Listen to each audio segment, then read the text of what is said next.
Seja bem-vindo ao canal cristão, criados para ir além. Agora, muitos de vocês são religiosos e fazem em suas bíblias uma cruz ou usam uma cruz no pescoço. E a coisa que eu quero te perguntar essa noite é isso: o que essa cruz significa para você? Por que todas as igrejas católicas e todas as igrejas protestantes têm uma cruz? É a única coisa que concordamos, é a cruz. Todo mundo cristão olha para a cruz.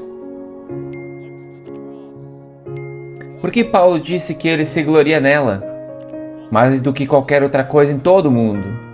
Paulo poderia ter se gloriado em sua educação. Ele foi um dos homens mais educados de seu tempo. Ele poderia ter se gloriado de sua religião, pois era muito religioso. Poderia ter se gloriado nas várias línguas fluentes que falava. Ele poderia ter se gloriado no fato de ser cidadão romano, mas não fez. Ou ele poderia ter se gloriado em certas coisas a respeito de Jesus Cristo além da cruz. Seu espetacular e milagroso nascimento, nascido de uma virgem, a Virgem Maria. Ou o grande ensino de Cristo. Até hoje os educadores dizem que nunca houve um professor como Jesus Cristo. O seu grande trabalho social, sua compaixão pelos pobres e necessitados, sua preocupação com os famintos e doentes, sua surpreendente ressurreição dos mortos, sua glória futura quando ele vai governar o mundo e o seu reino vai chegar. Ele poderia ter se gloriado em tantas coisas, mas ele disse: não, eu só me glorio na cruz. E ele disse: Deus me livre de me gloriar em qualquer outra coisa exceto na cruz. Por quê? Vou te deixar pensando um pouco na cruz. É a mais cruel de todas as punições, porque as vítimas, às vezes, ficavam penduradas lá por vários dias e levando vários dias para morrer. E nesta ocasião, estavam crucificando 3 pessoas, 2 ladrões assassinos e Jesus no meio. Os soldados entraram na guarda e levaram Jesus com os outros 2 homens condenados. Eles o açoitaram 33 vezes ou 39 vezes nas suas costas com chicotes de couro, com pastilhas de aço nas pontas. Uma coroa de espinho foi colocada na fronte de Jesus. Uma cruz foi colocada em suas costas. A procissão começou. Jerusalém estava cheia de uma atmosfera carnavalizada naquele momento. E a procissão passou pelas ruas principais para que todos pudessem ver o criminoso e serem avisados de um destino semelhante se ele quebrar as leis de Roma. Uma grande multidão seguiu. Apenas alguns amigos de Jesus o estavam seguindo. E Jesus se enfraqueceu pela perda de sangue e caiu. E assim Simão de Cirene o ajudou a carregar a cruz. Os soldados fizeram uma rápida e metódica tarefa de marcar o local para os pregos em suas mãos e os espinhos em seus pés. A multidão se aproxima zoando. Ele salvou os outros, mas não pôde salvar a si próprio. Eles riam e se divertiam com a situação. Mas mais um milagre, eles diziam. Mas ele não fez isso. Ele ficou lá. E você sabe por que ele ficou lá? Por causa de você. Porque ele te amou. Porque só em Jesus Cristo podemos encontrar perdão dos nossos pecados. E ele carregou os nossos pecados na cruz. As pessoas me perguntam constantemente enquanto escrevem: existe alguma esperança para mim? Cristo pode me salvar? Prostitutas, alcoólatras, ladrões, assassinos, prisioneiros, pessoas cheias de preconceito racial, pessoas que têm no coração o antissemitismo. Há alguma esperança para mim? Pessoas que fizeram muitas coisas ruins, tanto empresarial como em particular. Há alguma esperança para mim? Certa vez um bispo de uma igreja de outro país me procurou e alguns anos atrás ele me disse que não acreditava que estava salvo. E ele disse: fui para a escola de teologia na Inglaterra e hoje eu sou um bispo. E ele me disse: há quantos anos? Mas ele me disse: eu tenho tantas dúvidas que meus pecados estão perdoados e que eu vou para o céu. E ele disse: eu vim procurar você para te perguntar se você pode orar por mim e orar comigo. E de forma simples, eu falei com ele como se ele fosse uma criança pequena, como se nunca tivesse ouvido o evangelho antes. Lágrimas corriam de seu rosto e ele se ajoelhou e orou uma oração muito simples, que me indica que você pode até ser um clérigo, estar na igreja. Conheço um homem em St. Louis, pastor de uma grande igreja. Ele foi convertido a Cristo sob sua própria pregação. Ele nunca conheceu a Cristo e, de repente, o Espírito de Deus falou com ele. Como um homem aqui em Boston, que era pastor de uma igreja que estava morrendo, ele recebeu uma educação brilhante em um dos seus grandes seminários teológicos aqui. E sua filha pequena que estava doente, ele pensou que ela estava morrendo. Ele disse: Senhor, ele disse, se salvar a minha filha, de agora em diante vou para a Bíblia. E não pregarei nada senão a Bíblia, as palavras de fé. Isto aconteceu. Em um ano sua igreja foi embalada. Agora ele é pastor de uma grande igreja na Flórida. Alguns de vocês o conhecem.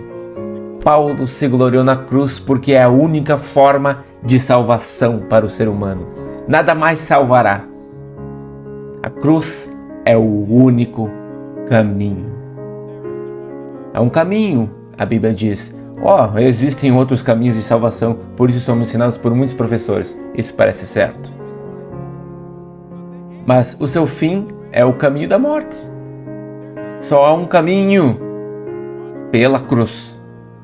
E essa é a razão por que as pessoas não gostam de falar a respeito, a cruz ou a exclusividade da salvação. Gostamos de pensar que existem muitas maneiras, e há muitas maneiras de adorar, e há muitas maneiras de orar, e Deus ouve as orações de todas as pessoas, em todo o mundo. Quem invocar o nome do Senhor será ouvido. Mas há apenas um caminho descrito na Bíblia, e eu vou, como ministro do Evangelho, e devo declarar isto para vocês, como o apóstolo Pedro disse. Portanto, agora não existe nenhum outro nome debaixo do céu, pelo qual devamos ser salvos. Jesus disse: eu sou o caminho, a verdade e a vida, ninguém vai ao Pai senão por mim. E eu não disse isso, Jesus é quem disse. Jesus disse, como já citei: entrem pela porta estreita, porque larga é a porta e amplo é o caminho que leva à destruição, e muitos há que entram por lá, porque estreita é a porta e difícil o caminho que conduz à vida, e poucos há que a encontrem. Aviso, ele diz que é difícil. Não é fácil seguir a Cristo. Você paga um preço. Ele disse: se você não está disposto a negar a si mesmo e tomar a sua cruz, não pode ser meu seguidor. Veja, nós gostaríamos de algo simples, algo fácil. Esse homem é tão alto que muitos se recusaram a ir com ele mais além. Eles iriam tão longe e depois desistiram. Porque ele se virou para uma multidão um dia e disse: pague o preço. Pague o preço. E se você me segue, significa que serei o Senhor da sua vida. Se você me segue, isso significa que você se tornará o meu aprendiz, meu discípulo, e você deve seguir todos os meus mandamentos. Você tem que amar o seu próximo como a si mesmo, se você me seguir. Se você me seguir, você deve se preocupar com as necessidades do mundo. Se você me segue, tem que estar disposto a tomar a cruz. Eu vou morrer na cruz, vou ser executado. Isso significa que você está disposto a voltar para lá, para sua casa, para sua vizinhança e dizer às pessoas que você conhece a Cristo e deixar elas verem Cristo em você. E isso não será fácil, mas se você fizer isso, Ele estará com você. Ele não nos pede para que vivemos uma vida de cristã vazia. Não posso viver uma vida cristã assim, tenho que ser honesto com você. Mas Cristo pode viver através de mim, se eu deixar. Ele pode produzir o fruto do Espírito. Ele pode me dar um amor e uma alegria e uma paz que jamais encontrarei nesse mundo. Ele pode me dar a certeza da minha vida eterna.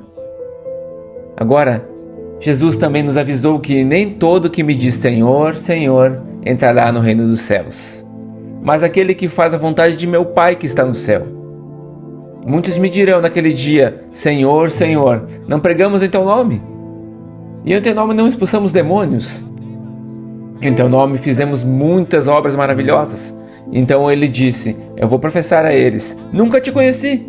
Apartem-te de mim, vós que praticam a iniquidade. Veja, você pode ir à igreja, pode ser uma boa pessoa e talvez realmente nunca conheça Cristo. Conheço muitas pessoas que levam uma vida moral, que são agnósticos e ateus. Existe um ponto, um momento, e nesse momento é que você deve receber Cristo em seu coração. Paulo se gloriava na cruz porque expressava a profundidade do pecado, porque mostra o amor de Deus, porque é a única forma de salvação e porque sabia que dá uma nova dinâmica à vida. Uma vez estando na cruz, você nunca mais será o mesmo. Portanto, se alguém existir em Cristo, ele é uma nova criação. As coisas velhas passaram, eis que todas as coisas se fizeram novas, diz a Escritura. Você nunca mais será o mesmo depois que vier a Cristo. Lembro da noite em que eu vim para Cristo. Eu estudei com cerca de 3 ou 4 mil pessoas. Fiz meu compromisso com Cristo. E enquanto eu estava lá, me senti um tolo. Comecei a voltar e voltar. E uma mulher veio a mim. E estava chorando, eu não tive lágrimas, não tive nenhuma emoção, exceto medo. Medo de ficar na frente de tantas pessoas. Mas eu fui para casa naquela noite e me lembro que era uma noite de luar e nós vivíamos em uma fazenda e eu olhei através do campo, através do bosque e eu sabia que algo tinha acontecido comigo naquela noite. Eu não sabia o que, se você me perguntar no dia seguinte eu não sabia te dizer, eu não teria contado, mas agora eu sei. Aquele primeiro passo foi tão fraco e minha fé é tão fraca e eu tive tantas dúvidas. Mas, meu Deus, a transformação que começou a trabalhar na minha vida durante um período de tempo foi tão tremenda. E ainda está funcionando. E ainda está crescendo. E ainda estou aprendendo. E está cada dia melhor. Deixe abaixo nos comentários o que você achou dessa pregação e que outros pregadores vocês gostariam que nós traduzíssemos. Obrigado.